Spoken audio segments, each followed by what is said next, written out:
All right, so now Beowulf has come face to face with Hrothgar, the king of the Danes. And I like this picture that is included in your online text. This is Hrothgar here in the purple coat. You can see Beowulf standing there with his proud warrior posture. The speech that he is about to deliver is what we are patterning our boast on, the assignment that you will get on Wednesday or Thursday of this week. And it is I think of it as his warrior resume. He has shown up and he wants Hrothgar to let him fight Grendel. And so he stands up and he introduces himself. Higelac is my cousin and my king. But then he goes on to discuss all the other things he has done that makes him the right hero for the job. The days of my youth have been filled with glory. He goes on to say he has fought in war and arisen dripping with his enemy's blood. He drove giants into chains. In fact, he chased the entire race of giants from the earth. He says he swam in the blackness of night hunting sea monsters.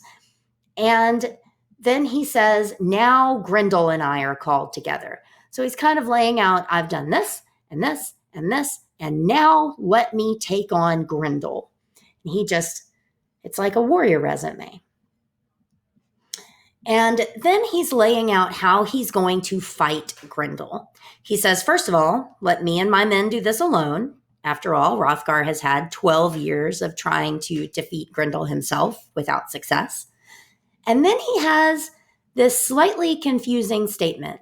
He says, I've heard that Grendel needs no weapons and fears none, nor will I.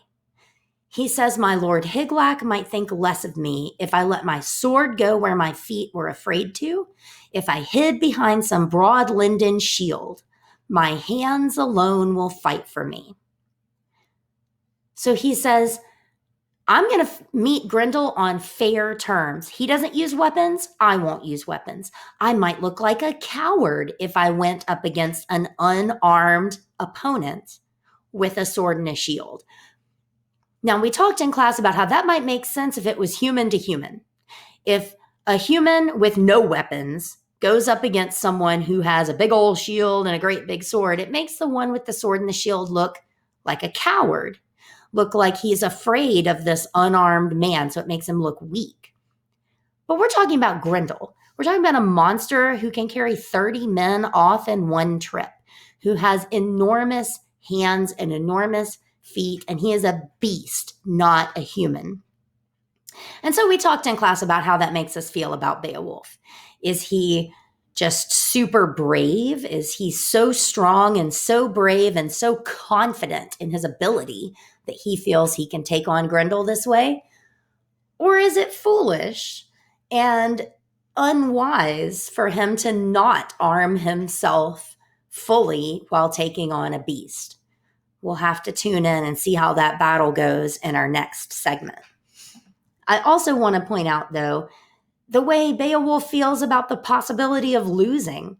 He says, I think he says God must decide who will be given to death's cold grip. And if Grendel does gorge his belly with our bodies, then, there won't be anything for you to send home. You won't have to worry about burying us.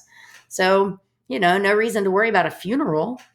And then he just says, do make sure you send my armor home. So he's just kind of like blasé about death. He's like, oh, well, fate will unwind. And we'll keep an eye on Beowulf's mentions of fate because he does talk about fate a lot.